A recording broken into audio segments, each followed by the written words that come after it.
Naam, uhali gani na hujambo ndugu mtazamaji na mfuatiliaji wa Pima Plus Media. Karibu sana tuendelee kufahamishana mambo mbalimbali yanayojiri ndani ya Jamhuri ya Muungano wa Tanzania. Na leo hii ninakusogezea habari ambayo inaonyesha kwamba kuna majibizano mtandaoni kati ya mwanaharakati Mange Kimambi na kauli za Mheshimiwa Rais wa Jamhuri ya Muungano wa Tanzania Daktari Samia Suluhu Hassan.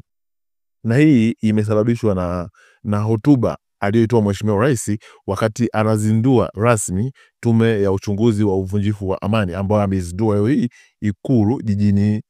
Ikulu Chamwino jijini Dodoma. Sasa baada ya Mheshimiwa Rais kuongea aliyoyaongea kwenye speech yake hiyo, wadau mbalimbali au wanaharakati mbalimbali wamejitokeza na kumjibu akiwemo Mange Kimambi. Sasa Mange Kimambi anaandika: ndugu zangu wa Tanzania, leo nimeamini kweli damu za watu ni mbaya. Huyu mtu amechanganyikiwa. Damu za marehemu aliyowaua zinamsumbua hadi ubongo umesizi. Imagine mwanzo alisema ni watu kutoka nje ya nchi ndio waliandamana. Last week akabadilisha akasema Gen Z walifuata mkumbo kuandamana, kana kwamba Gen Z ni wapumbavu. Leo anasema walilipwa na NGO kuandamana. Kama sio upuuzi na ujinga wa kupoteza pesa za wananchi kwenye hii tume yao ya mchongo ni nini? Hapo watapiga hela. Kila mtu atatoka na 1 billion au zaidi ili wampe ripoti itakayompendeza yeye. Alafu anauliza kabisa eti tume imwambie haki gani wanazitaka Gen Z. Oh my God. Huyu mtu sio mzima. Miezi yote hii Gen Z wanasema wanataka nini? Yeye anadai hajui haki gani Gen Z wanataka? Hapana, hizi ni dharau kubwa mno. Watanzania, embu tupeleke nguvu kwenye maandamano ya Disemba 9. Tuache kufuatilia hotuba za vichaa wanaowezeshwa na damu za marehemu. Kingine, Watanzania, kama mmenoti, mpaka dakika hii polisi na viongozi haramu wa serikali haramu hawajatoka kutishia, kuua au kupiga hiyo Disemba 9. Ni sababu macho ya dunia nzima yapo Tanzania sasa, ila wanatuma mamluki kufanya press kutishia waandamanaji sababu wao wanaona noma kutishia wananchi. Anasema saa 8 usiku huko, naomba mniruhusu nilale kidogo. Haya ni maneno ya Mange Kimambi. Sasa hili swala limezua mjadala mkubwa sana huko mitandaoni. Hii ni baada ya Mheshimiwa Rais wa Jamhuri ya Muungano wa Tanzania Daktari Samia Suluhu Hassan kutoa hotuba yake aliyoitoa leo huko Ikulu Chamwino jijini Dodoma. Sasa haikuishia hapo. Kuna mtu anaitwa Marisa Godlisten John, naye pia ni mwanaharakati mtandaoni, lakini pia ni mdau wa hizi NGO. Sasa Marisa Godlisten John ameweka picha hapa ya hii, ni kutoka kwa ukurasa wa ITV ambayo inaandikwa hivi: tunaambiwa vijana walilipwa fedha kwanza. Marisa ameandika kwa heshima na taazima kabisa hapa. Ameandika hivi: Mheshimiwa Rais, kwa heshima kubwa na unyenyekevu, nasikitika kusema wasaidizi wako hawajakupa taarifa sahihi. Mimi binafsi siamini kama vijana walihongwa. Hakuna mtu wala taasisi inayoweza kuhonga mamilioni ya vijana nchi nzima. Na kama ilifanyika hivyo, basi vyombo vya ulinzi ni dhaifu. Kama yupo mtu anaweza kuhonga vijana nchi nzima na vyombo vya ulinzi visijue mpaka maafa yatokee, kasi yake ni kwamba vyombo vya ulinzi ni dhaifu. Lakini siamini kama vyombo vyetu ni dhaifu kiasi hicho. Vijana huwa wanasema ukitaka kujua polisi wapo serious, subiri wawe wanakutafuta wewe. Kwa hiyo kama kuna watu walihongwa, polisi wangeshajua mapema na kuwakamata. Wangehongwa 2, 3, labda wangelinda siri, lakini kuhonga nchi nzima na polisi wasijue ni ngumu kuamini. Sehemu kubwa ya vijana walioandamana walikuwa na madai yao ya msingi. Wapo waliokuwa wanapinga vitendo vya utekaji. Hawa ni watu waliopoteza ndugu zao, watoto wao na wazazi wao. Na hawa hawajaona hatua zikichukuliwa kupata haki. Kwa mfano, ndugu wa Mzee Kibao walishuhudia baba yao akishushwa kwenye basi na kwenda kuuawa kikatili. Hivi mnahitaji kulipwa ili muandamane? Ndugu wa Soka, Mdude, Polepole, Ben Saanane na wengine je? Pili, vijana wamedai tume huru ya uchaguzi na katiba mpya kwa muda mrefu. Wanataka sauti zao zisikike kwenye sanduku la kura, lakini wameshuhudia wasimamizi wakitiki kura vituoni na kuziweka kwenye masanduku. Yaani msimamizi mmoja anatiki ballot paper 20, analishindilia kwenye sanduku.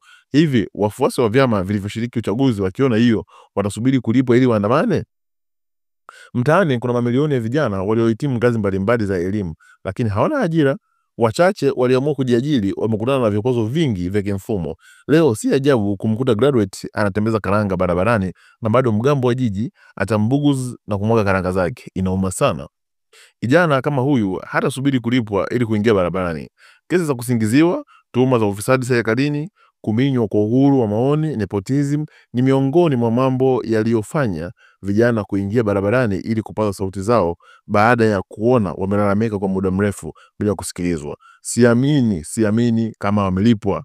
Haya sio maneno yangu mimi, mtu wa Pima Plus Media. Haya ni maneno ya Godlisten Marisa ambayo ameyaandika kwenye ukurasa wake wa Instagram kuhusiana na ambacho kimesemwa na Mheshimiwa Rais wa Jamhuri ya Muungano wa Tanzania. Sasa naomba nikupitishe tu kwenye baadhi ya nukuu chache ambazo zimetokana na ambacho Mheshimiwa Rais amekisema. Mfano hapa sasa hivi tunataka kujua ni haki gani hawa vijana wanadai. Anasema kwa kifupi nataka kusema yafuatayo. Kwanza, nadhani tume tunatarajia ikatuangalizia sababu hasa iliyoleta kazi ya ile ni nini. Kiini cha tatizo ni nini? Na wakati inatokea kazi ya ile, vijana waliingizwa barabarani kudai haki. Tunataka kujua haki gani ambayo vijana hawa wameikosa na kwa umoja wao waliingia barabarani kudai haki hiyo. Lengo la wale vijana kuingia barabarani ili tuweze kufanyia kazi na wapate haki yao, amesema Mheshimiwa Rais wa Jamhuri ya Muungano wa Tanzania Daktari Samia Suluhu Hassan. Akaendelea kusema hivi, tunapokwenda kufanya hii kazi, twende tukaangalie matamshi ya vyama vya upinzani. Wale waliokuwa wakisema lazima kiwake, hapakaliki, lazima aondoke, lazima kiwe hiki, uchaguzi hautafanyika. Kitu gani hadi kilichowaletea kufanya vile? Lakini katika kufanya hivyo, tuangalie uhusiano wa hicho chama, tume yetu ya uchaguzi, uhusiano wao ulikuwaje katika kipindi hicho mpaka ikawapelekea waseme maneno yale, amesema Daktari Samia Suluhu Hassan. Hakuishia hapo, akaendelea kusema tunajua ni mzigo mzito tumewapatia, lakini kwa sifa zilizotajwa hapa tunajua mtaweza kwenda kutekelezwa uundwaji wa tume hii na kuendana na sheria za tume za uchaguzi wa mwaka 2023. Sasa kwenye hili lilotokea, nimeona kabla sijaletea watume kutoka nje, tuwe na tume zetu ya ndani ifanye kazi, na za nje zikija zitakuja kuzungumza na tume mwenzao ambao tayari walianza hiyo kazi. Kwa ufupi, kilichotokea hakikutarajiwa kitokee ndani ya nchi yetu kwa sababu ya historia tulionayo na usalama na utulivu wa kisasa ndani ya nchi. Hata kama kuna kipindi hatuna usalama wa kisiasa, lakini haikufikia kiasi hicho ilichofikia. Kwa hiyo tume hii itakapokabidhiwa makabrasha ya kufanya kazi, itakabidhiwa na hadidu za rejea za kwenda kuangalia wakati wa kufanya kazi zao, amesema Daktari Samia Suluhu Hassan alipokuwa anazindua rasmi tume hiyo. Lakini pia akasema hivi, naambiwa wale vijana walilipwa. Jingine, tuangalie mchango wa mashirika yasiyo ya faida ya ndani na nje, yani NGO. Maana naambiwa kwamba vijana wale walioingia kudai haki walilipwa fedha kwanza ndio wakaingia barabarani. Wengi wao waliingia barabarani kulingana na fedha walizopewa. Je, fedha zilitoka wapi? Kwa hiyo tukaangalia NGO zetu za ndani na nje zina mchango gani kwenye mambo hayo. Lakini niseme tu, hata kama kulikuwa na changamoto baina ya tume na vyama vya siasa, msajili wa vyama vya siasa, serikali na vyama vya siasa, je, hakukuwa na njia nyingine? Na njia ilikuwa ile moja pekee ya kuingia kuchafua nchi, kuchoma nchi na kusababisha vifo kwa wananchi? Hakukuwa na njia nyingine ya kurekebisha hizo kasoro? Hebu tuendeni tukaangalie hilo pia.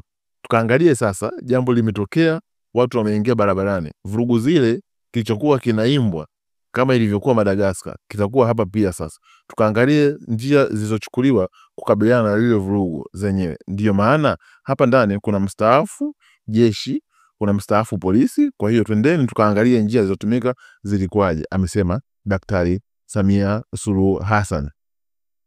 Sasa haya ni maneno ambayo yametoka kwa Mheshimiwa Rais wa Jamhuri ya Muungano wa Tanzania, ambapo yeye anasema kwamba pengine kungekuwa na njia nyingine nzuri zaidi za kutatua lile jambo kuliko njia ambayo jenzi waliamua kuichukua, kuingia barabarani kufanya uharibifu wa mali na nini na vitu vingine kama hiyo. Sasa nisome maoni. Kuna mtu anaitwa Colgate sasa hivi anasema hivi, vijana hawakulipwa pesa. Sababu zilizofanya vijana wa jenzi kuandamana: utekaji, ufisadi, uuaji, ubadhirifu, wajibikaji, haki, kesi za mchongo, tume ya uchaguzi kupuuzwa, maisha ya kifukara trilioni 107. Kuna mtu anaitwa Dauda Abbas asema hivi, nawatakia Alhamisi njema ndugu zangu wa Tanzania. Huyu ameogopa kuandika chochote. Haya, kuna mtu anaitwa anasema kuna namna sauti ya mama imekuwa na bezi, yani unaona. Haya, kuna mtu anaitwa Briella anasema tutakuwepo. Anasema kuna mtu anaitwa Wifi Bando Internet Solution anasema fanyeni yote, hamna kuingiza nchi kwenye udini. Umeona? Kwa hiyo ni maoni tu ya wadau. Unaona wadau wengi wana comment vimoji na wengine wanacheka, sijui wanacheka nini. Umeona? Kuna mtu anaitwa Arnold Bizo anasema hivi hakika inaweza kwetu. Sasa sijui anamaanisha nini. Umeona? Kwa hiyo tusubiri tuone sasa nini kitatokea au nini kitaamliwa na hiyo tume iliyoundwa. Kwa hiyo let's wait and see mpaka wakati ujao. Ciao.